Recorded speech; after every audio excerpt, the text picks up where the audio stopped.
Hello all, welcome to story Walt. నేను రిజ్వానా. శ్రీమతి ఎద్దనపుడి సులోచనారాణి గారి కలం నుంచి జాలువారిన మరో ఆణిముత్యం మనోభిరామం. కథ ఇలా మొదలవుతుంది. ఆరాధన. తలెత్తి చూస్తే అంతెత్తున ఆకాశంలో మెరుస్తున్నట్లుగా కనిపిస్తున్నాయి ఆ అక్షరాలు. ఆరాధన. ఆ పేరుని గర్వంగా చూపిస్తోంది 10 అంతస్తుల ఆ బిల్డింగు. సికింద్రాబాద్ నుంచి వచ్చే దోవలో ట్యాంక్ బండ్ మొదలయ్యే చోట 3 రోడ్ల కూడలి పక్కగా ట్యాంక్ బండ్కి అభిముఖంగా ఉంది.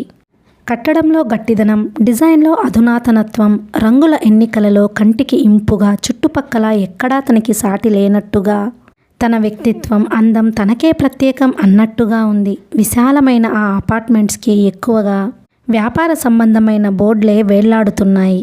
క్రింద షాపింగ్ సెంటర్ ఉంది. వాటిల్లో air conditioned hair cutting salon నుంచి రెస్టారెంట్, బ్యూటీ పార్లర్ వరకు అధునాతనమైన అవసరాలు తీర్చే అన్ని వసతులు ఉన్నాయి. వాటికెదురుగా వరుసలో కూరగాయల షాపు నుంచి చిన్నపిల్లల ఆట సామాను, రెడీమేడ్ బట్టల షాపుల వరకు ఉన్నాయి. ఆ షాపులు ఏర్పరచడంలో మనిషికి కావలసిన అవసరాలు తీరేటట్టుగా ఉన్నాయి. ఆ రోజు ఉదయం 11 గంటల వేళ ఆరాధన అపార్ట్మెంట్స్ ముందు ఒక ట్యాక్సీ వచ్చి ఆగింది. అందులో నుంచి తెల్లటి ప్యాంటు, లైట్ బ్లూ కలర్లో చెక్స్ గల హాఫ్ హ్యాండ్ షర్ట్ టక్ చేసుకున్న సుమారు 25 సంవత్సరాల యువకుడు ఒక అతను దిగాడు. అతని చేతిలో బ్రీఫ్ కేస్ ఉంది. ట్యాక్సీ మీటర్ చూసి పర్స్ తెరిచి డబ్బు చెల్లించాడు. ట్యాక్సీ డ్రైవర్ తిరిగి ఇచ్చిన చిల్లర సరిగ్గా ఉందో లేదో లెక్క చూసుకుని మరీ జోబులో పెట్టుకున్నాడు. ట్యాక్సీ వెళ్ళిపోయింది. అతను ఒకసారి తలెత్తి ఆ బిల్డింగ్ వైపు చూశాడు. అతని చురుకైన కళ్ళల్లో సంతృప్తి, ఆనందం కనిపించాయి. అతను వస్తుంటే ఎదురైన ఒకరిద్దరు షాప్ వాళ్ళు గుడ్ మార్నింగ్ మిస్టర్ యశస్వి అంటూ పలకరించారు. మార్నింగ్ అతను జవాబు చెబుతూనే చకచకా లిఫ్ట్ వైపు నడిచాడు. అక్కడ లిఫ్ట్ బాయ్ టీ తాగుతున్న వాడల్లా కప్పు పక్కన పెట్టేసి గుడ్ మార్నింగ్ సార్ అంటూ పరిగెత్తుకు వచ్చాడు.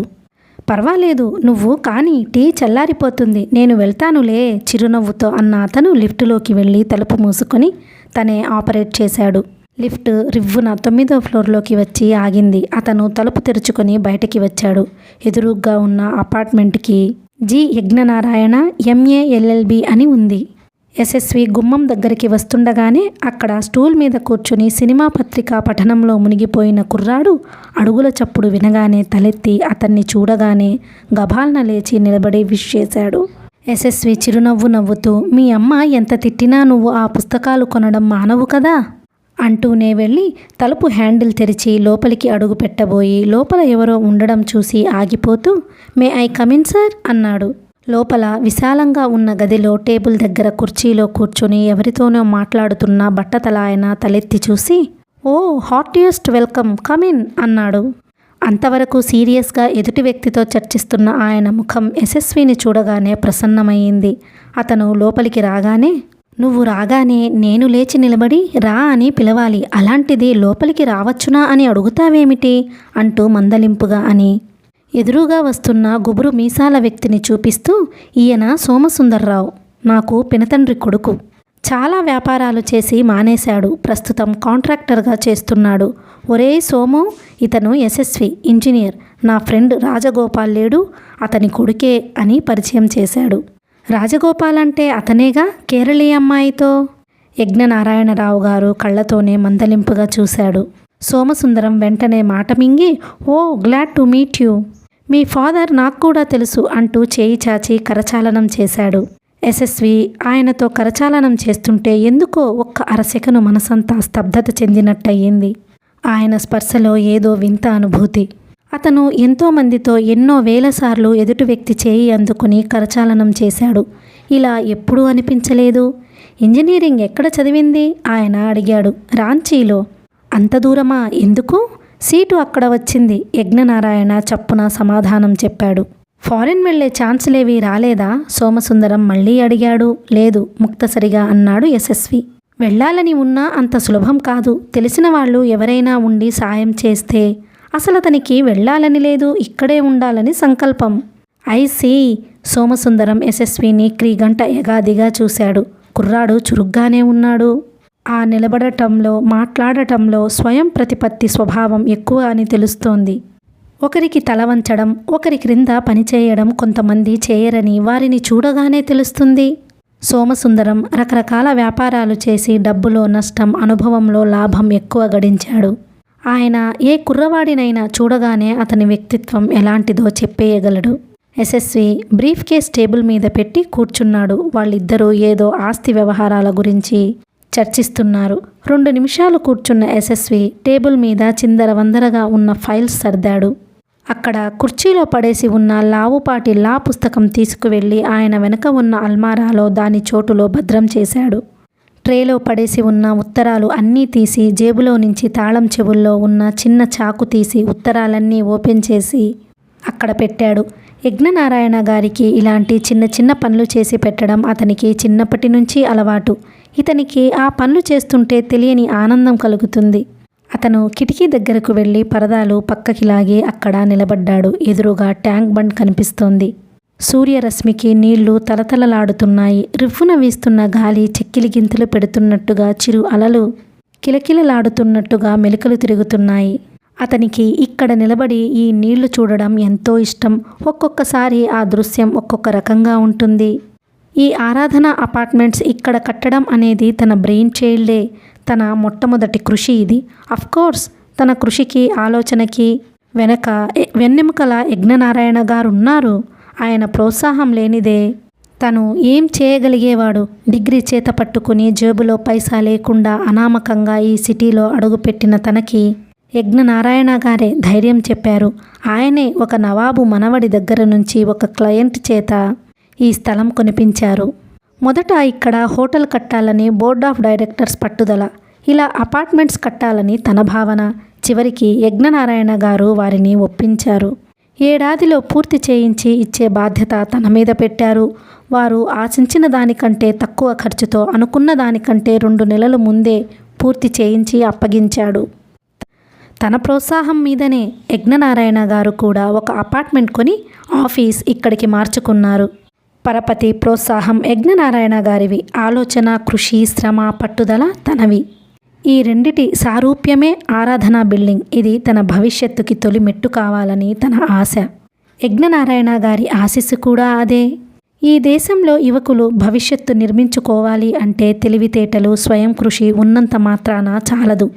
పెద్దవాళ్ల అండ, పరపతి కూడా చాలా కావాలి. మొదటి గుణాలు తనకి ఉన్నాయి. రెండోది, యజ్ఞనారాయణ గారు తనకి చేయూత ఇస్తున్నారు. ఈ అవకాశం తను తీసుకుని తన కలలు నిజం చేసుకోవాలి. దానికి చాలా టైం పడుతుంది. మనిషి కలలు కనడం చాలా సులభం, కానీ వాటిని నిజం చేసుకోవాలంటే చాలా కష్టం. అవకాశం రావాలి, అదృష్టం తోడు అవ్వాలి. అతనికి అవకాశం వచ్చింది. అదృష్టం ఏం చేస్తుందో చూడాలి. ఇంతలో తలుపు తీసిన చప్పుడయింది. అతను తిరిగి చూశాడు. సోమసుందర్రావు వెళ్ళిపోతున్నారు. ఆయన వెళ్తూ చెయ్యి ఎత్తి ఊపుతూ, బాయ్, సాయంత్రం పార్టీ ఉందిగా, అక్కడ కలుద్దాం. ఇక నుంచి మనం తరచూ కలుసుకుంటాం. It is a promise, okay అని వెళ్ళిపోయాడు. ఈయనకి ఎదుటివారు అడగకుండానే వాగ్దానాలు చేసే అలవాటు ఉన్నట్టుంది అనుకున్నాడు యశస్వి. యశస్వి, యజ్ఞనారాయణ గారు పిలిచారు. అతను టేబుల్ దగ్గరికి వచ్చాడు. అంకుల్, సోమసుందరం గారు మిలిటరీలో కూడా పనిచేశారా అని అడిగాడు. లేదే, ఎందుకలా అడుగుతున్నావు? ఆయన పెద్ద మీసాలు, ఆ డ్రెస్. అదా? ఆయన నవ్వారు. మా వాడికి కొన్ని చిత్రమైన అలవాట్లు ఉన్నాయి. తను ఏమిటో ఎప్పుడూ ఎదుటివారికి తెలియకూడదంటాడు. మామూలుగా డ్రెస్ చేసుకుంటే తెలుగు వాళ్ళో, తమిళలో, పంజాబీలో తెలుస్తుందిట. తను ఏ భాషో, ఏ మతమో ఎవ్వరికీ అంతుపట్టకూడదని వాడి తత్వం. అందుకే మీసాలు పెంచి అలా మిలిటరీ మనిషి అనిపించేలా ప్రవర్తిస్తాడు. మిలిటరీలో పనిచేసే వాళ్ళంటే జనం సగం మంది భయంతో మన జోలికి రారు అంటాడు. అంతా అదొక తత్వం.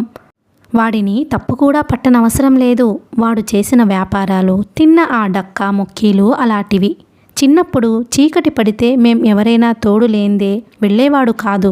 అంత పిరికి సన్యాసి. ఇప్పుడా 10 మంది గూండాలు బయటకి తన్నడానికి వచ్చినా కించింతు కూడా చెదరడు. జీవితం మనిషిని ఎలా మారుస్తుందో కదా. అంకుల్, ఏమిటి అర్జెంటుగా రమ్మనమని ఫోన్ చేశారు? అతను నిలబడే అడిగాడు. కూర్చో, నీతో మాట్లాడాలి. ఆయన ఉత్తరాలు తీసుకొని చూడసాగారు. నీతో ముఖ్యమైన పని ఉంది, స్వయంగా మాట్లాడాలి, అందుకే రమ్మన్నాను.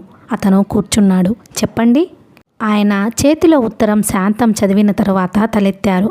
ప్రస్తుతం నీ వర్క్ ప్రోగ్రెస్ ఏమిటి? చేతిలో అర్జెంట్ పని ఏమైనా ఉందా? అర్జెంట్ పనేం లేదు, మొన్ననేగా చౌదరి మ్యాన్షన్స్ బిల్డింగ్ ఓపెన్ అయిపోయింది. రామచంద్రాపురం దగ్గర మీ నీడిల్ ఇన్కమ్ గ్రూప్ హౌసింగ్ కాలనీకి ఓపెనింగ్ ఎప్పుడు? ఇంకా టైం ఉంది, వచ్చే నెల 20వ తారీఖు అనుకుంటున్నాను. ఈ లోపల ఇంకా 2 ఇళ్ళు మొదలవుతాయి.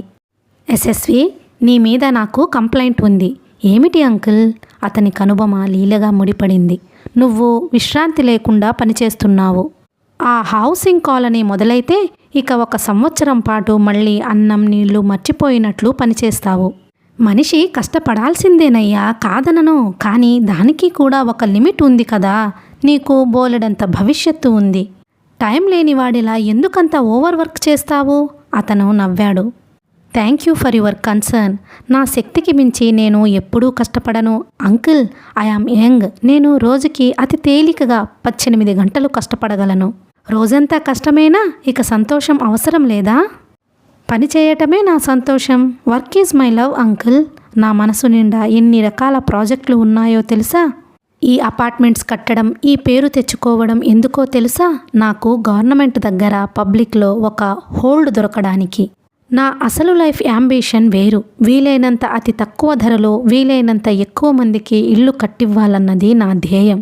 అంకుల్, పుట్టిన ప్రతి మనిషి మనకి రక్షణ ఇస్తున్న ఈ సంఘానికి కాస్తో కూస్తో ఉపయోగపడాలి.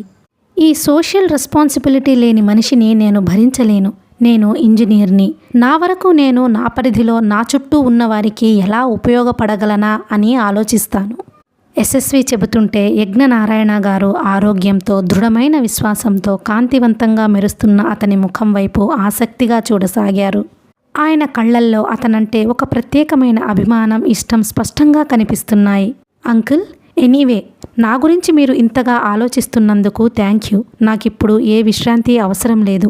పని లేకుండా కూర్చోమంటే నేను బోరు కొట్టి చచ్చిపోతాను. అంతకంటే పనిష్మెంట్ నాకు ఇంకేం లేదు. నేను lower income housing colony project ఒకటి తయారు చేశాను. మీరు రావ్ అండ్ రావ్ కాంట్రాక్టర్స్కి అది చెప్పండి. మీరు సజెస్ట్ చేస్తే నేను వెళ్ళి వాళ్ళకి నచ్చజెబుతాను. వాళ్ళు కనుక అది అంగీకరిస్తే హైదరాబాద్ చుట్టూ అలాంటి కాలనీలు అనేకం కట్టవచ్చు. వాళ్ళకి గవర్నమెంట్తో భాగస్వామ్యం కలుపుకొని ఆ ప్రాజెక్టు పూర్తి చేసే పరపతి ఉంది. ఓకే, గుర్తు చేశావు, మంచిదయింది. నేను సాయంత్రం ఆయనని మన ఇంటికి పార్టీకి రమ్మనమని పిలుస్తాను అన్నారాయన. నేను వెళ్ళనా? అతను లేవబోయాడు. కూర్చో, నీతో ఒక మాట చెప్పడానికి పిలిచాను అన్నానుగా. నా ఆరోగ్యం గురించి చెప్పారుగా, ఇంకేమిటి? వేరే ఉంది. ఎస్ఎస్వి కూర్చున్నాడు. చెప్పండి అన్నాడు. ఆయన కాగితాలు ట్రేలో సర్దుతూ. నువ్వు కాదని అనకూడదు సుమా అన్నారు. మీరు చెప్పిన మాట నేను కాదని అనటమా? ఎప్పుడైనా అన్నానా అంకుల్? అతను నిష్ఠూరంగా చూశాడు. అనలేదనుకో, కానీ ఎప్పుడూ అనను. ఆ సందేహం మీకు కలలో కూడా వద్దు. ఏమిటి చెప్పండి? ఆయన గొంతు సవరించుకున్నాడు. చెప్పండి అన్నాడు యశస్వి. రేపు రాత్రి శౌరి శ్రీశైలం వెళుతుంది. అయితే అన్నట్టు చూశాడతను. ఏదో గుర్తుకు వచ్చి కాగితాల కోసం బ్రీఫ్ కేస్ తెరుస్తూ. నువ్వు వెంట వెళ్ళాలి. శౌరి అక్కడ వారం రోజులుంటుంది. నువ్వు కూడా ఉండాలి. ఏమిటి? బ్రీఫ్ కేస్ తెరుస్తున్న అతను ఆగిపోయాడు. అవును యశస్వి, అక్కడికి శృంగేరి స్వాముల వారు వస్తున్నారు. ఆయన అక్కడ ప్రత్యేక పూజలు చేస్తున్నారు. శౌరి పీఠాధిపతులు, వారి మతాధికారాలు అన్న అంశం మీద రీసెర్చ్ చేస్తోందిగా. అక్కడికి వస్తానని స్వామివారికి ఉత్తరాలు రాసింది. ఆయన అంగీకరించారు. అక్కడికి వచ్చి వారం రోజులు తన వెంట ఉంటే తను వివరంగా శౌరి అడిగిన వివరాలు తర్కిస్తానని వ్రాసారట. శౌరి నేను వెళదామని టికెట్స్ రిజర్వ్ చేయించాను. నాకు వీలు పడదు. అర్జెంట్ కేసు ఒకటి వచ్చింది. అంకుల్, అతను తికమకగా చూశాడు. శౌరి పేరు వినగానే యశస్వి ముఖంలో రంగులు మారాయి. అంతకు ముందున్న ప్రసన్నత ఎగిరిపోయింది.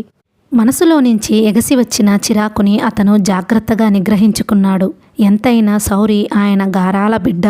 ఏ కన్న తండ్రి అయినా కూతురు పేరు ఎత్తగానే యావగింపుగా ముఖం పెడితే భరించగలడా? అందులో ఆ కూతురు అందరిలాంటి ఆడపిల్ల కాదనే గర్వం తండ్రికి ఉన్నప్పుడు. యజ్ఞనారాయణ గారిని బాధ పెట్టడం అతని అభిమతం కాదు. అందుకే తరచుగా ఎప్పుడూ జరిగినట్లుగానే, ఎప్పటిలాగానే ఆయన కూతురి ప్రసక్తి ఎత్తగానే అతను మౌనంగా ఉండిపోయాడు. ఆయన అతనికి ఉత్సాహం నూరిపోస్తున్నట్లుగా చెప్పసాగారు. 1 వారం రోజులు నీకు కూడా రెస్ట్ తీసుకున్నట్లుగా ఉంటుంది. కానీ అతను కళ్ళల్లో అయిష్టం కనబడనీయకుండా ఉండడానికి కళ్ళు వాల్చుకొని బ్రీఫ్ కేస్ మూస్తున్నాడు. ఆయన యశస్వి చేతి మీద చేయి ఆనించారు. యశస్వి, ప్లీజ్, నా మాట కాదనవు కదా. సౌరీతో కంపెనీగా వెళ్ళమని కోరుతున్నాను. నువ్వు వెంట ఉంటే నాకు నిశ్చింతగా ఉంటుంది. నాకంటే ఎవరినైనా తన ఫ్రెండ్స్ని. అతను వాక్యం పూర్తి చేయలేదు. నాకిష్టం లేదు. నీకు తెలుసుగా, సౌరీకి అంత దగ్గర ఫ్రెండ్స్ ఎవ్వరూ లేరు. బంధువులని తోడుగా పంపించడం నాకిష్టం లేదు. కానీ అంకుల్, నువ్విక అభ్యంతరం ఏమీ చెప్పవద్దు. కానీ అంకుల్, సౌరీకి నా నీడ చూసినా పడదే. నిస్సహాయంగా చూస్తూ అంటున్న అతని ముఖంలో కోపానికి మించిన ఆత్మాభిమానం కనిపిస్తోంది. యశస్వి, నాకు తెలుసు. నీకు చాలాసార్లు చెప్పాను కదా, సౌరీది కాస్త తొందరపాటు స్వభావం. మనసులో మాట దాచుకునే అవసరం లేనట్లు ప్రవర్తిస్తుంది. అది తప్పే. అయితే అది సౌరీ తప్పు కంటే నా తప్పే అని ఒప్పుకోవాలి. ఎందుకంటే నేను అలాంటి వాతావరణంలో పెంచాను. త్వరగా మనుషులతో చనువు ఏర్పరచుకోదు. కాస్త ఓపికగా స్నేహం చేసుకున్నామా, మనం ఇక ఈ ప్రపంచంలో ఎవ్వరినీ అంతగా ఇష్టపడం. అతను చిరాగ్గా తల తిప్పుకున్నాడు. బాగుంది, ఎవరి పిల్లల ప్రవర్తన వాళ్ళకి ముద్దు. ఇందులో ఆయన తప్పేం లేదు. ప్రతి తండ్రిలో ఉండే బలహీనత ఈయనలోనూ ఉంది. తన కూతురిని అందరూ అర్థం చేసుకోవాలి అనుకుంటారు. ఆ అవసరం ఎవరికి ఉందిట? కనీసం తనకి ఏమాత్రం లేదు. నువ్వే చెప్పావు నా మాట కాదనను అని. నువ్వు ఇక ఏమైనా అనుకో. నువ్వు సౌరీతో వెళ్ళక తప్పదు. రేపు రాత్రి 10 గంటలకి లగ్జరీ కోచ్ బయలుదేరుతుంది. టికెట్స్ తెప్పించానుగా, నా టికెట్ నీకు ఇచ్చేస్తాను. నేను రావడం తనకి ఇష్టమేనంటారా? అతను అనుమానంగా అడిగాడు. ఇష్టమా? తన ఇష్టం గురించి ఎవరు అడిగారు? నువ్వు వెళ్తున్నావు అంతే. అదేమిటి? తనతో ప్రయాణం చేస్తూ తన ఇష్టం తెలుసుకోకుండా? ఇందులో ఇష్టాల ప్రసక్తి ఏముంది? నా టికెట్ మీద నువ్వు వెళుతున్నావు. అక్కడ నీకు అర్జెంట్ పని తగిలింది. అసలు నువ్వు వస్తున్నట్టు ఆఖరి నిమిషం వరకు తనకి తెలియదు. యశస్వి విచిత్రంగా చూశాడు. సౌరీకి తెలియకుండా నేను వెంట వెళ్ళటమా? అవును, బస్లో ఎంతోమంది రావడం లేదు. అలాగే నువ్వు వెళతావు. మీరు కలిసి ప్రయాణం చేస్తారు. అక్కడ ఉన్న వారం రోజులు నువ్వు అక్కడే ఉంటావు. ఏదైనా అవసరం అయితే కలగజేసుకుని సాయపడతావు. అంతే. యశస్వి ఆయన వంక నిశితంగా చూశాడు. ఆయన మనసులో ఉన్నదేదో ఆయన స్పష్టంగా పూర్తిగా చెప్పటం లేదనిపించింది. ఈ ఊరు నేను వెళ్ళటం అంత ముఖ్య అవసరం అంటారా? అవును, చాలా అవసరం. ఓకే, సరే, నేను వెళతాను. Thank you very much. ఆయన ముఖం ఆనందంతో వెలిగిపోయింది. అది చూసిన అతను నిట్టూర్చాడు. ఆయనకిష్టమైన పని చేయడం తనకిష్టమే. కానీ ఇది కాకుండా ఇంకేదైనా అయితే తన ప్రాణం పెట్టి అయినా ఎంత కష్టమైనా చేసేవాడు. వస్తాను. అతను లేచాడు. సాయంత్రం పార్టీకి వస్తున్నావుగా? చూస్తాను కాదు, తప్పకుండా రావాలి. రావ్ కంపెనీ వాళ్ళు వచ్చేలా చూస్తాను అన్నాడు ఆయన. అతనికి ఆ మాట కూడా ఈసారి అంత ఉత్సాహం అనిపించలేదు. ఈ ప్రయాణం మాట వినగానే అతని ఉత్సాహం హరించుకుపోయింది. నీరసం వచ్చేసింది. యశస్వి వెళ్ళబోతూ ఆగి వెనక్కి తిరిగాడు. దృఢమైన స్వరముతో తడబాటు లేకుండా స్పష్టంగా తన మనసులో మాట చెప్పేశాడు. అంకుల్, ఊరి నుంచి వచ్చిన తరువాత సౌరీ నా మీద ఏమైనా నేరాలు చెబితే దానికి నేను ఏమాత్రం బాధ్యుడిని కాను. నేను ఏమీ అనను. నువ్వు వెళుతున్నందుకు కృతజ్ఞతలు చెప్పుకుంటాను, సరేనా? నేను ప్రయాణం సగంలో వెనక్కి తిరిగి రాకుండా ఉంటే అలాగే చెబుదురుగాని. అతను గొణుక్కున్నాడు. గుమ్మం దగ్గరికి వచ్చి తలుపు తెరవడానికి చేయి చాచబోతుంటే టక్కున అదే తెరుచుకుంది. అతను ముఖం తిప్పుకున్నాడు. లేకపోతే అతని ముఖానికి కొట్టుకునేది. డాడీ! 20-22 సంవత్సరాల మధ్య వయసుగల అమ్మాయి లోపలికి రాబోయి యశస్వి పాదాలు తొక్కి అతని మీద పడబోయి ఎలాగో వెనక్కి ఆగి తనని తాను నిలవరించుకుంది. ఆ అమ్మాయి తనూలతల సన్నగా నాజూకుగా బంగారు శలకలా ఉంది. ఆ అమ్మాయికి యశస్విని చూడగానే ముఖంలో నువ్వు ఒక్కసారి మీట నొక్కినట్లుగా ఆగిపోయింది. ఇద్దరూ ఒకరిని ఒకరు బద్ధశత్రువుల్లా చూసుకున్నారు. అతని కనుబొమ్మలు ముడిపడినాయి. ఆ అమ్మాయి ముఖం చిట్లించింది. అతను ఆ చూపులు రవ్వంత కూడా లక్ష్య పెట్టలేదు. తలుపు తీసుకుని వెళ్ళిపోయాడు. ఓ డాడీ, నా మూడ్ కాస్త ఈ శాల్తీని చూడగానే ఆఫ్ అయిపోయింది అంటూ దగ్గరికి వచ్చింది. ఎందుకమ్మా అతన్ని అలా అంటావు అన్నారాయన. డాడీ, మీకు తెలుసు కదా, నేను అనవసరంగా ఎవ్వరినీ ఏమీ అనను కదా అంటూ దగ్గరికి వచ్చింది. అవుననుకోమ్మా, కానీ యశస్వి మంచివాడు. నువ్వు కాస్త నీ అయిష్టం తగ్గించుకొని అతనితో స్నేహంగా ప్రవర్తించి చూడు. అతనంత మంచి మనిషి ఈ భూమి మీద ఇంకెవ్వరూ ఉండరని నువ్వే ఒప్పుకుంటావు. డాడీ, ఈ లోకంలో ఖూనీకోరులు కసాయి వాళ్ళు కూడా వాళ్ళకి కావలసిన వాళ్లతో మంచిగానే ప్రవర్తిస్తారు. అతనికి నీతో చాలా అవసరం ఉంది కాబట్టే నీతో చాలా మంచివాడుగా ప్రవర్తిస్తాడు. లేదమ్మా, అలా అనకు. యశస్వి నిజంగానే మంచివాడు, కాకపోతే కాస్త కోపం అంతే. డాడీ, ఎవరి మీదైనా ఇష్టం అనేది రికమెండ్ చేస్తే రాదు, స్వతహాగా వారి ప్రవర్తన వల్ల రావాలి. ఓకే, అతని విషయంలో మన ఇద్దరికీ ఏకాభిప్రాయం ఎప్పటికీ కుదరదని నీకు ఎప్పుడో చెప్పాను. ఇంకోసారి మళ్ళీ మనవి చేసుకుంటున్నాను. శౌరి తల వంచి చేతులు జోడించి నమస్కరించింది. శౌరి, నువ్వు యశస్విని మంచివాడు అనే రోజు తప్పక వస్తుంది, ఇది నా నమ్మకం. పిచ్చి డాడీ, నవ్వింది శౌరి. సాయంత్రం పార్టీకి అందరినీ పిలవడం పూర్తయిందా? ఓ మర్చిపోయాను డాడీ, సుందరం బాబాయ్ ఊరి నుంచి వచ్చాడుట, ఫోన్ చేశాడు. ఇక్కడకు వచ్చి నన్ను కలిశాడులే, ఇంత క్రితమే వచ్చి వెళ్ళాడు. శౌరి కిటికీ దగ్గరికి వెళ్ళి నిలబడుతూ, ఇక్కడ నుంచి చూస్తే ట్యాంక్ బండ్ అందం 1000 రెట్లు పెరిగినట్లుగా అనిపిస్తుంది నాకు అంది. యశస్వి కూడా సరిగ్గా అదే మాట అంటాడు. ఓ అట్లాగా? శౌరి కంపరంగా చూసింది. మళ్ళీ చూస్తే ట్యాంక్ బండ్లో అందం ఏమీ కనిపించలేదు. అక్కడ నుంచి యువతలికి వచ్చేసింది. డాడీ, రేపటి నుంచి వారం రోజుల పాటు మీ కేసులు లా పుస్తకాలకి గుడ్ బై. నాతో శ్రీశైలం వచ్చి హాయిగా రెస్ట్ తీసుకోండి అంది. నాకు రావాలనే ఉంది, కానీ ఈ కేసులున్నాయే. ఆయన మాట శాంతం పూర్తి చేయకుండానే శౌరి ఆయన నోరు మూసేసింది. అవి మీకోసం వెయిట్ చేస్తాయి డాడీ. హఠాత్తుగా శౌరి కళ్ళు చెమ్మగిల్లినాయి. నాకు బుద్ధి తెలిసినప్పటి నుంచి చూస్తున్నాను, మీరసలు విశ్రాంతిగా ఉండే సమయం వస్తుందా అని. ఎంతసేపు కేసులు, క్లయింట్స్, ఇదే గొడవ. మనకి ఉన్నది చాలదా? ఎవరి కోసం మీ సంపాదన? నిష్ఠూరంగా చూసింది. నా కోసమే అన్నారాయన. మీకోసమా? ఉదయం తింటే సాయంత్రం భోజనం చేయరు. తెల్లధోవతి, లాల్చి 4 జతలుంటే సంవత్సరం పాటు వస్తాయి. మీకోసమా? అవునమ్మా, జీవితంలో మొట్టమొదట లా డిగ్రీ తీసుకున్న కొత్తల్లో డబ్బు కంటే పేరు ప్రతిష్టల కోసం కష్టపడ్డాను.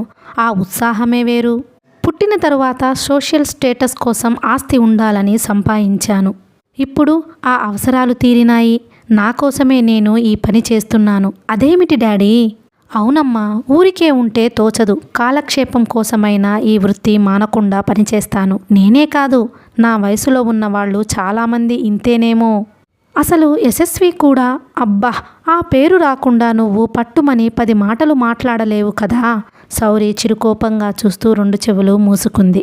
యశస్వి కూర్చుని ఉన్న ట్యాక్సీ రివ్వున వెళుతోంది. అతని ముఖం చాలా సీరియస్గా ఉంది. అతను అరగంట క్రితం ఆరాధన అపార్ట్మెంట్స్లోకి వెళ్తున్నప్పటిలాగా ఉత్సాహంగా లేదు.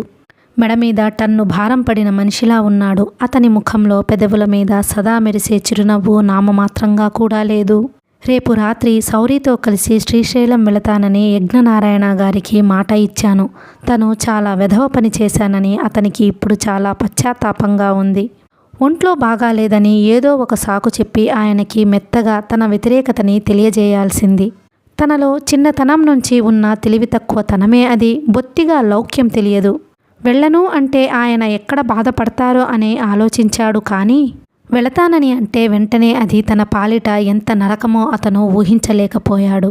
శౌరి యజ్ఞనారాయణ గారి ఏకైక గారాల పట్టి. యజ్ఞనారాయణ గారు తనకి గురువు, దైవం అన్నీ. ఆయన జ్ఞాపకం రాగానే యశస్వి కళ్ళ ముందు ఒకే ఒక దృశ్యం ఎప్పుడూ కదులుతుంది.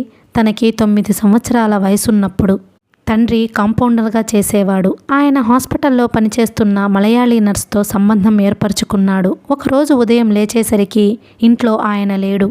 పెట్టే బట్టలు లేవు. టేబుల్ మీద ఉత్తరం ఉంది. నేను ఉన్ని మేరీతో వెళ్ళిపోతున్నాను. మేమిద్దరం పెళ్లి చేసుకున్నాం. నువ్వు గొడవ చేయడానికి వీలేం లేదు. ఈ పెళ్లికి నువ్వు ఇష్టపడి అంగీకరించినట్లుగా నీ దగ్గర సంతకం తీసుకున్న కాగితం మీద ఉత్తరం రాసి ఉంది. నా కోసం ప్రయత్నం చేయవద్దు. మేరీ, నేను ప్రేమించుకున్నాం. నీకు, నీ కొడుక్కి నాతో ఎలాంటి సంబంధ బాంధవ్యాలు లేవు అని తెలియజేస్తున్నాను. ఆ ఉత్తరం ఆ రోజు చదవలేదు తను. తల్లి హఠాత్తుగా కాగితం పట్టుకుని తల గోడకేసి కొట్టుకుని ఏడుస్తుంటే తను బిత్తరపోయాడు. తను అమ్మ అని పిలిస్తే ఆవిడ వెంటనే, ఒరేయ్, మనిద్దరం చచ్చిపోదాంరా, మనకి ఎవ్వరూ లేరురా అంటూ తనని పట్టుకుని కంఠం నులుపుతుంటే, తను ఏడుస్తుంటే ఇంటాయన యజ్ఞనారాయణ గారు పరిగెత్తుకు వచ్చారు. ఆయన తల్లి చేతుల నుంచి తన మెడని తప్పించి ఎత్తుకున్నారు. ఆవిడ చేతుల్లో ఉత్తరం తీసుకుని చదివారు. ఇంతలో ఆయన భార్య కూడా వచ్చింది. ఆవిడ చంకలో కూతురు ఉంది. వాళ్ళమ్మాయి శౌరి. తనని తండ్రి కొట్టినట్లుగా వాళ్ళు ఎప్పుడూ కూతురిని ఏమీ అనేవాళ్లు కాదు. వాళ్ళు ఆ పిల్లని చూసే పద్ధతికి అంత చిన్న వయసులోనే తనకి ఈర్ష్య కలిగేది. యజ్ఞనారాయణ గారు తనని అమ్మని వాళ్ళ ఇంట్లోకి తీసుకువెళ్లారు. బలవంతంగా అమ్మ చేత భోజనం తినిపించారు. తనకి ఆవిడే అన్నం పెట్టింది. ఆ రాత్రి తను తల్లి ఒడిలో తల పెట్టుకుని నిద్రపోయాడు. రాత్రి ఎప్పుడు తనని వదిలి వెళ్ళిందో ఉదయం పనిమనిషి అరుపులు కేకలకి తనకి మెలకువ వచ్చింది. అందరూ గాభరాగా అరుస్తున్నారు, పరుగులు తీస్తున్నారు. తను అమ్మా అని భయంగా పిలిచాడు. ఆవిడ ఎక్కడుందో పలకలేదు.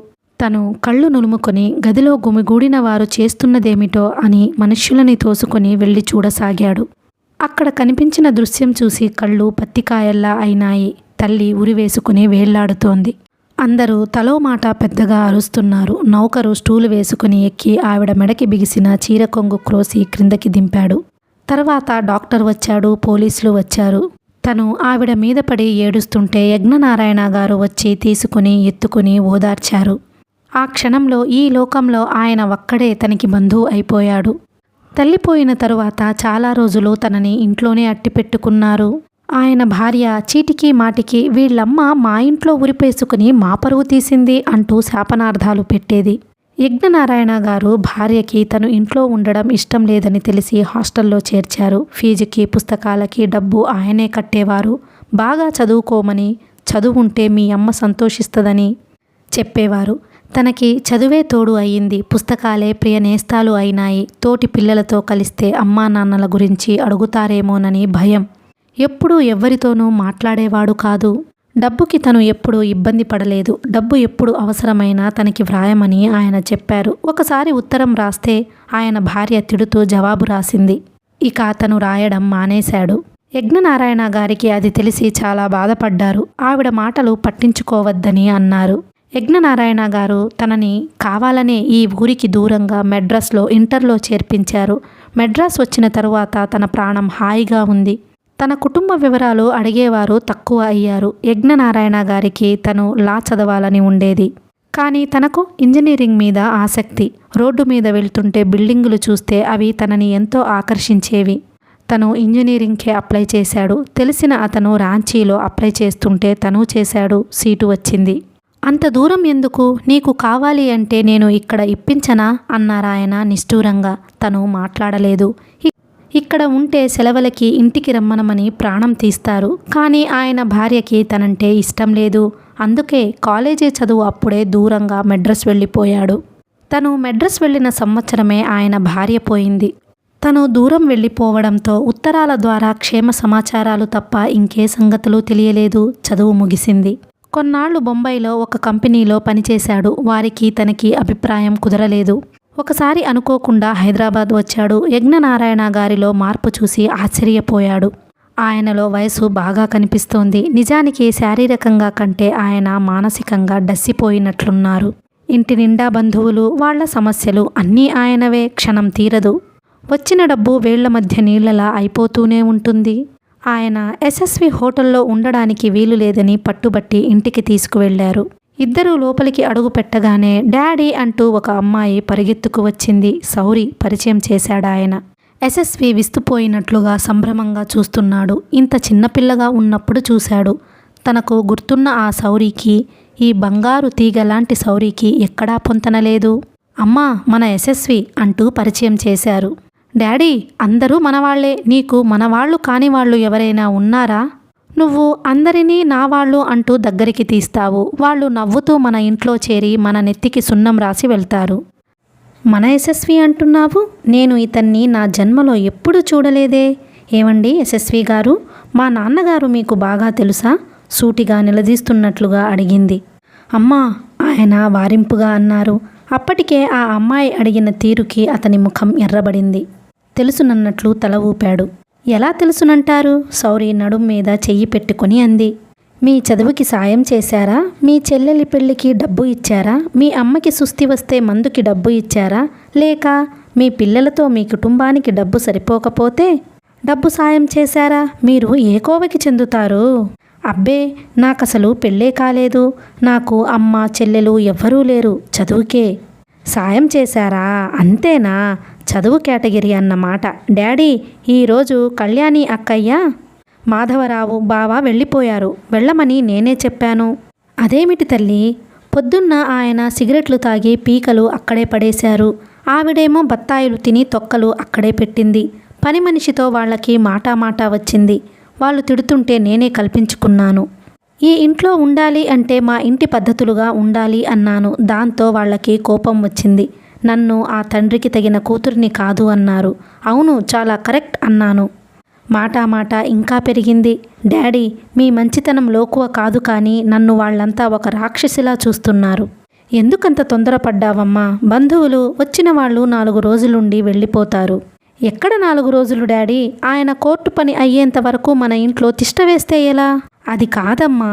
డాడీ, ఒక్క మాట చెప్పు, ఇది మన ఇల్లు అవునా కాదా? కాదని ఎవరన్నారమ్మా?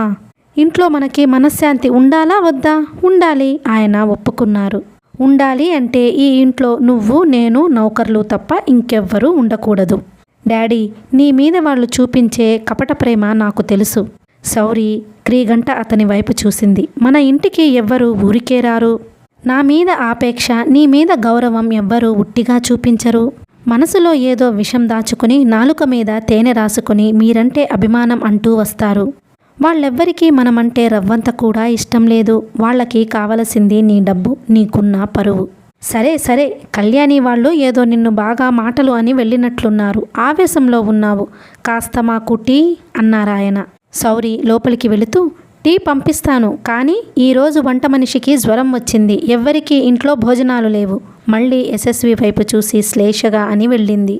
యశస్వి జన్మలో ఎప్పుడూ అంత అవమానం అనుభవించలేదు. ఆయన కూర్చో అని అంటుంటే వద్దండి వెళతాను అనాలనిపించింది, కానీ అనలేకపోయాడు. ఈ శౌరి సంగతి తనకు తెలియదు, కానీ ఆయన గురించి తన చిన్నప్పటి నుంచి తెలుసు. చాలా మంచి వ్యక్తి. మనం కాస్త ఏదైనా అంటే ఒకటే బాధపడతారు. పావుగంట తరువాత పని మనిషి టీ తెచ్చి అక్కడ పెట్టింది. టీ పోసి అందిస్తుంటే తను వద్దండి, నేను తాగను అంటూ సున్నితంగానే తిరస్కరించాడు. అరగంట అతి కష్టం మీద కూర్చున్నాడు. ఆయన వెళ్ళవద్దు, తనతోనే ఉండమని అన్నారు, కానీ యశస్వి వినలేదు. నిజానికి ఆ ఇంటికి వస్తే తన చిన్నతనంలో బాగా పరిచయమైన ఇంట్లోకి అడుగుపెట్టినట్లుగా హాయిగా అనిపించింది. ఆయన ఆత్మబంధువుల తన విషయాలు, భవిష్యత్తు గురించి ప్రణాళికలేమిటి అని ఆరాలు అడుగుతుంటే నేను నా క్షేమం కోరే ఇంత మంచి వ్యక్తికి ఇన్నాళ్ళు ఎందుకు దూరంగా ఉన్నానని బాధ కలిగింది. ఆ భావాలన్నీ సౌరిని చూడగానే గాలికి ఎగిరిపోయాయి. ఆ అతిశయం, ఆ పొగరు అతనికి చిరాకు వేసింది. వాళ్ళింట్లో భోజనం లేకపోతే దేశంలో ఇంకెక్కడా తిండి దొరకదు కాబోలు. ఆ కూర్చున్న అరగంటలోనే కాంట్రాక్టర్ రాజమల్లు వచ్చాడు. ఆయన సిటీలో పెద్ద కాంట్రాక్టర్. ఆయన జాగా కొని ఒక 5 స్టార్ హోటల్ కట్టాలని ప్రయత్నాలు చేస్తున్నాడు. ఆయనతో ఉండే ఇంజనీర్ ఇంకో కాంట్రాక్టర్ దగ్గరికి వెళ్ళిపోయాడుట. యజ్ఞనారాయణ గారు యశస్విని పరిచయం చేశారు. వెతకబోయిన తీగ కాలికి తగిలినట్లయింది. రాజమల్లు యశస్విని తన ఇంజనీర్గా తీసుకుంటానని అన్నాడు. జీతం, లాభాల్లో పర్సంటేజ్ యజ్ఞనారాయణ గారే మాట్లాడారు. ఉద్యోగం కోసం ఎన్ని గడపలు ఎక్కి దిగాలా, ఎన్ని రోజులు వేచి చూడాలా అని బెంగపడుతున్న యశస్వికి యజ్ఞనారాయణ గారి మూలంగా ఈ పని అతి సులభంగా అయిపోయింది. పని ప్రారంభమయ్యింది. యజ్ఞనారాయణ గారు తనే బాధ్యత తీసుకుని నవాబు మనవడి దగ్గర స్థలం రాజమల్లు గారి చేత కొనిపించారు. ఆ విధంగా ఆయన తన భవిష్యత్తుకు పునాది వేశారు. తను ఇక్కడికి వచ్చిన ఏడాదిలో చాలా తక్కువ సార్లే యజ్ఞనారాయణ గారి ఇంటికి వెళ్ళాడు. ఆయన భోజనానికి ఉండమని ప్రాణం తీసేవారు. తను వెళ్ళడం ఆలస్యం. అమ్మా సౌరి, ఇదిగో యశస్వి వచ్చాడు, మాకు భోజనాలు ఏర్పాటు చూడు అనేవారు. ఒక్కోసారి ఇదిగో అతిథి దేవుడు వచ్చాడు, చప్పునరా అనేవారు. సౌరి వచ్చి చూస్తే తీరా తను. సౌరి కళ్ళల్లో చెప్పలేని చిరాకు. తను అడుగు పెట్టగానే ఈ విధంగా ఉద్యోగం రావడం సౌరి అభిప్రాయాన్ని మరీ బలపరిచింది. తను ఆయన పట్ల చూపే గౌరవం, అభిమానం అంతా తన స్వార్థం కోసమేనని అనుకుంటుంది. తను భోజనం చేయను అనేవాడు. ప్లేట్లో వడ్డించిన ససేమిరా తిననని మొండికేసేవాడు. సౌరికి తన తండ్రి దగ్గర చాలా గొప్పలు పోతున్నానని అలసత్వం. యజ్ఞనారాయణ గారి దగ్గరకు ఎప్పుడూ ఎవరో ఒకరు తన ఈడు యువకులు వెళుతూనే ఉంటారు. వాళ్ల మాటలు, నవ్వులు, కబుర్లు పూర్తిగా వేరుగా ఉండేవి. వాళ్లతో తను జత కలవలేకపోయేవాడు. అతనికి చాలా ఇన్ఫీరియారిటీ కాంప్లెక్స్ ఉందిలేండి, ఎవ్వరితోనూ కలవడు అని సౌరి నిరసనగా అనడం తన చెవులతో తనే స్వయంగా విన్నాడు. ఒళ్ళు మండిపోయింది. వెంటనే వెళ్ళి భుజాలు గట్టిగా పట్టుకొని కుదిపి, ఎందుకు నాకు ఇన్ఫీరియారిటీ కాంప్లెక్స్? నేనేమన్నా వాళ్లలా తల్లిదండ్రుల కష్టం మీద దర్జాలు వెలగబెడుతున్నానా? లేకపోతే మామగార్ల దగ్గర కట్నాలు బాగా పిండి వ్యాపారాలు పెట్టుకుని పెద్ద మనిషిలా తిరుగుతున్నానా అని అడగాలనిపించింది. ఒకసారి సౌరి బొంబాయికి టెలిఫోన్లో మాట్లాడుతూ, ఉండు, ఆ పుస్తకం పేరు మర్చిపోయాను అని రిసీవర్ పక్కన పెట్టి పుస్తకం వెతకసాగింది. ఎస్ఎస్వి ఒక్కడే కూర్చుని కాగితాలు చూస్తున్నాడు. ఎంతసేపు చూసినా సౌరి రాలేదు. ఎస్ఎస్వి రిసీవర్ తీసి క్రెడిల్ మీద పెట్టేశాడు. సౌరి పుస్తకం తీసుకొని వచ్చింది. ఫోన్ ఎవరు పెట్టేశారు? కోపంగా అరిచింది. నేనే, అతను శాంతంగా చెప్పాడు. నువ్వా? ఎవరు పెట్టేయమన్నారు? ఎవ్వరూ చెప్పలేదు. మీరు పుస్తకం కోసం వెతుకుతున్నారు, అది దొరకలేదు, మళ్ళీ చేయవచ్చునని పెట్టేశాను. అతను రిసీవర్ తీసుకొని నెంబర్ కలుపుతూ అన్నాడు. ఫోన్ పెట్టేయడమా? ఎంత ధైర్యం? అంది. ఇందులో ధైర్యం ప్రసక్తి ఏముంది? మీరేగా ఎప్పుడు బంధువుల మూలంగా మీ డాడీ డబ్బు వేస్ట్ అయిపోతుందని కంప్లైంట్ చేస్తుంటారు. మీరే ఇలా వేస్ట్ చేస్తే ఎలా? డబ్బు నష్టం కన్న కూతురైనంత మాత్రాన మీరు చేయకూడదు కదా. డాడీ, కోపంగా అరిచింది. ఎస్ఎస్వి నెంబర్ కలియడంతో ఫోన్ తీసుకోండి అంటూ ఇచ్చాడు. యజ్ఞనారాయణ అక్కడికి వచ్చారు. సౌరి ఫోన్లో స్నేహితురాలితో నేను తర్వాత మాట్లాడుతాను అని రిసీవర్ పెట్టేసి, డాడీ చూశారా అంటూ ఎస్ఎస్వి అన్నది చెప్పి ఫిర్యాదు చేసింది. ఎస్ఎస్వి నిన్ను అనకూడదు, నిజమే, కానీ నువ్వు చేసింది తప్పేనమ్మా అన్నారాయన. సౌరికి చాలా కోపం వచ్చేసింది. తండ్రి అక్కడ లేనప్పుడు ఎస్ఎస్వితో, భేష్, మీరు మా బంధువుల కంటే మించిన వాళ్ళులా ఉన్నారు. వాళ్ళు ఏదో ఇంత తిని వాళ్ళ అవసరాలు గడుపుకొని పోయేవారు. మీరు మీ ఉద్యోగం కోసం మా డాడీ దగ్గర చేరి నా మీదనే చాడీలు చెప్పి ఆయనకి ఎక్కిస్తారా? మీ వరస చూస్తే నాకంటే మీరే ఆయనకి దగ్గర అవ్వాలనే తాపత్రయం కనిపిస్తోందే అంది. మీరు చాలా పొరబడుతున్నారు అన్నాడు అతను కంగారుగా. మీ అతి తెలివితనం గుర్తిస్తున్నానని బాగా తెలుసుకోండి అంది. ఆ కళ్ళల్లో కోపం చూసి అతను కంగు తిన్నాడు. ఇన్నాళ్ళు ఇంకా మీరెవరో అనుకున్నాను. మీరేనా మహానుభావ? చిన్నప్పుడు మా అమ్మ మీ మూలంగానే నరకం పడింది. ఎస్ఎస్వి సమాధానం చెప్పలేనట్లుగా వచ్చేశాడు. సౌరికి తన మూలంగా తల్లిదండ్రులు పోట్లాడుకున్నారనే జ్ఞాపకం బాగా ఉంది.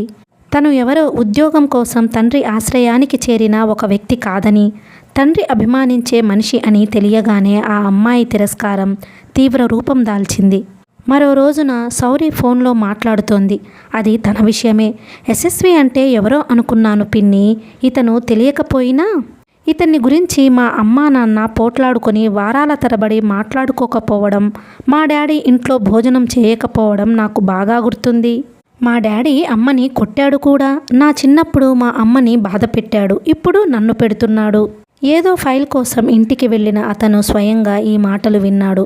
అడుగుల చప్పుడు విని వెనక్కి తిరిగిన సౌరి అతన్ని చూడగానే ఫోన్ పెట్టేసి మండిపడుతూ, ఇట్లా దొంగచాటుగా ఒకళ్ళు మాట్లాడే మాటలు వినడానికి నీకు సిగ్గులేదు అంది. సిగ్గా? నాకా? మనుషుల మనస్తత్వం తెలుసుకోకుండా అన్యాయంగా మీరే ఏదేదో ఊహించి అవి ఎదుటి వాళ్ళకి అంటగట్టి ప్రచారం చేయడానికి మీరు సిగ్గుపడాలి. మీరు మాట్లాడే మాటలు మీ చదువుకే సిగ్గుచేటు అనేసి గిరుక్కున వెనక్కి తిరిగి వెళ్ళిపోయాడు. చిన్నప్పుడు మా అమ్మని బాధ పెట్టాడు, ఇప్పుడు నన్ను పెడుతున్నాడు. సౌరి అన్న మాటలు అతనికి సమ్మెటపోటుల్లా తగులుతున్నాయి. అతని కణతలు పగిలిపోతున్నాయి. అతను ఆ ఊరి నుంచి వెళ్ళిపోవడానికి నిశ్చయించుకున్నాడు. ఆ ఊరిలో ఉంటే యజ్ఞనారాయణకి దగ్గరగా ఉండాలి. తను దూరంగా ఉన్నా ఆయన ఉండరు. ఈ మాటలు పడుతూ అడుగడుక్కి అవమానం పొందడం కంటే ఈ ఊరి నుంచి వెళ్ళిపోవటమే ఉత్తమం. అతని భవిష్యత్తు, అతని కలలు అన్నీ ఇక్కడే బూడిద అయిపోతాయి. మళ్ళీ పొట్ట చేత పట్టుకొని పరాయి ఊరు అనామకుడిలా వెళ్ళటమే తన ముఖాన రాసిపెట్టి ఉందేమో. అతని మనసంతా విషం తిన్నట్లుగా చేదుగా ఉంది. అతను యజ్ఞనారాయణ గారికి టెలిఫోన్ చేశాడు. అంకుల్, నేను ఊరు వెళ్ళిపోతున్నాను అన్నాడు. ఊరా? ఏ ఊరు వెళుతున్నావు? ఎన్ని రోజులు? నేను ఇక తిరిగి రాను. నా రిజిగ్నేషన్ రాజమల్లు గారికి ఇచ్చేశాను. అదేమిటి? నాకు ఇక్కడ ఉండబుద్ధి కావడం లేదు. ఎందుకని? ఏమైంది? ఏం కాలేదు. సరే, ఆయన ఫోన్ పెట్టేశారు. 15 గంటలో ఆయన వచ్చేశారు. అతను పెట్టె సర్దుకుంటున్నాడు. ఏమైంది? ఆయన గబగబా మెట్లెక్కి వచ్చారేమో. ఆయాసపడుతున్నారు. ఒంటి నిండా చెమటలు తెగ కారుతున్నాయి. యశస్వి, ఏమైంది? ఎందుకు రిజైన్ చేశావు? నా మీద ఒట్టు, నిజం చెప్పు నాకు. ఆయన అతని భుజాలు పట్టి కుదుపుతూ అడిగారు. ఆ క్షణంలో ఆయనను చూస్తే భయం వేసింది. హార్ట్ అటాక్ రాబోతున్న మనిషిలా ఉన్నారు. మీరు కంగారు పడకండి, ఇలా కూర్చోండి. ఆయనని కుర్చీలో కూర్చోబెట్టి వెళ్ళి కూజాలో నుంచి చల్లటి మంచినీళ్లు తెచ్చి తనే తాగించాడు. చెప్పు యశ్వి అన్నారాయన. చాలా చిన్నప్పుడు ఆయన అలాగే పిలిచేవారు. యశస్వికి చెప్పక తప్పలేదు. అంతా విన్న తరువాత ఆయన హాయిగా నవ్వేశారు. ఓరి నీ ఇదా సంగతే, నేను ఇంకేమిటో అనుకున్నాను. చూడు, సౌరికి కాస్త నోరు తొందర ఎక్కువ. కాస్త స్నేహం కలిస్తే నువ్వే ఇష్టపడతావు. తన కోసం నువ్వు ప్రాణం అయినా ఇస్తానంటావు. ఈ కాస్త దానికి నువ్వు ఇలా తొందరపడి ఈ ఊరు నుంచి పారిపోతానంటే ఎలా? ఈరోజు చాలా అదృష్టం మనిద్దరిదే. నేను సౌరికి నచ్చజెబుతాను. నువ్వు తన మాటలు పట్టించుకోవద్దు. ఆయన యశస్వి చేయి పట్టుకుని, ఈ వయసులో నాకు నీ అవసరం చాలా ఉంది. నువ్వు నన్ను వదిలి వెళ్ళనని వాగ్దానం చెయ్యి. ఎలాంటి పరిస్థితులు అయినా సరే నా కోసం భరిస్తానని ప్రామిస్ చెయ్యి అన్నారు. అతను చెయ్యకుండా ఉండలేకపోయాడు. ఆయన యశస్విని వెంటబెట్టుకుని ఇంటికి తీసుకువెళ్లారు. కూతురిని పిలుస్తూ గదిలోకి వెళ్లారు. ఆమెని అతనికి క్షమార్పణ చెప్పమన్నారు. నేనెందుకు చెప్పాలి? అతన్ని లేని మాటలు అన్నందుకా? అతని మూలంగా మీరు అమ్మ ఘర్షణ పడిన మాట అబద్ధమా? మీరు అమ్మని కొట్టను కూడా కొట్టారే. అమ్మ బాధపడిన మాట అబద్ధమా డాడీ? అబద్ధం కాదు శౌరి, నిజమే. కానీ మీ అమ్మ పాతకాలం మనిషి, ఒట్టి అమాయకురాలు, స్వార్థం ఎక్కువ. నన్ను అర్థం చేసుకోలేని మనసు ఆమెది. కానీ నువ్వు చదువుకున్న దానివిగా తల్లి. నేను ఏమిటో నీకు తెలుసుగా. నేను ఎవరికైనా సాయం చేయడం నీకిష్టముండదా చెప్పు? ఎందుకు ఉండదు? కానీ మీ మంచితనం ఎదుటి వాళ్ళ స్వార్థంగా ఉపయోగించుకుంటూ మీ మీద ప్రేమ నటిస్తుంటే యశస్వి అలాంటి వాడు కాదమ్మా. నాకు నమ్మకం లేదు. ఇతను మన బంధువులందరికంటే చతురుడు. ఉష్, ఏమిటా మాటలు? అతను అవతల గదిలోనే ఉన్నాడు, వింటాడు. వింటే నాకేమిటి భయం? అతని ముఖం మీదనే చెప్పగలను. సౌరి, ఇక తర్కం అనవసరం. నీకు ఇష్టం ఉన్నా లేకపోయినా నువ్వు వచ్చి అతనితో మాట్లాడాలి. ఎందుకని? అతనితో అవసరం నాకు చాలా ఉంది. ఏమిటా అవసరం చెప్పండి. సమయం వచ్చినప్పుడు నేను చెప్పకుండానే నీకు తెలుస్తుంది. రా, మా తల్లివిగా, నా బంగారు తల్లి. చిన్నప్పుడు మా సౌరి ఏం చేసేదట? నా కోసం అని చెబితే జ్వరంతో చేదు మాత్ర కూడా కళ్ళు మూసుకొని సంతోషంగా మింగేసేదట. సరే డాడీ. సౌరి ఆయనతో బయటికి నడిచింది. అంతవరకు సౌరి ఆయన మాట్లాడే ప్రతి మాట యశస్వికి క్షుణ్ణంగా వినిపిస్తూనే ఉంది. అతనికి ఆ క్షణంలో అక్కడ నుండి వెళ్ళిపోవాలనిపించింది. తన మూలంగా ఎంతో ఇష్టులైన వారిద్దరి మధ్య అభిప్రాయ భేదం రావడం అతను భరించలేకపోతున్నాడు. సౌరి యజ్ఞనారాయణ గారు వచ్చి డైనింగ్ టేబుల్ వద్ద కూర్చున్నారు. ఆయన తనే స్వయంగా టీ కప్పుల్లో పోసి బిస్కెట్లు ప్లేట్స్లో పెట్టారు. సౌరి నిటారుగా కూర్చుంది. యశస్వి మౌనంగా ఉండిపోయాడు. ఆయన అతని వైపు చూస్తున్నారు. ఆ చూపులో వేడుకోలు ఉంది. నువ్వైనా నా మాట విను అనే అర్థింపు ఉంది. అతని కోపం కరిగిపోయింది. సారీ సౌరి, నేను ఇంకెప్పుడు దురుసుగా మాట్లాడను, ప్రామిస్ అన్నాడు తగ్గుస్వరంతో. Thank you, keep your promise అంది సౌరి. సామంతరాజు నుంచి క్షమార్పణ అందుకుంటున్న మహారాణిలా యశస్వికి ఒళ్ళు మండింది. ఆయన అందించిన టీ తాగుతూ మౌనంగా ఎటో చూడసాగాడు. అలాంటి సంఘటనలు ఈ ఏడాదిలో అనేకం జరిగినాయి. క్రమంగా తనే మారాడు. తను సౌరి పోట్లాడుకోవడం యజ్ఞనారాయణ గారికి ఇష్టం లేదని, ఆయన చాలా బాధపడతారని అతను గ్రహించాడు. అందువల్ల అతను సౌరితో స్నేహంగా ఉండకపోయినా విరోధం మాత్రం ప్రకటించడం లేదు. సౌరి విషయంలో అతను ఒక మౌన పాషాణమూర్తిగా మారాడు. కథ కొనసాగుతుంది.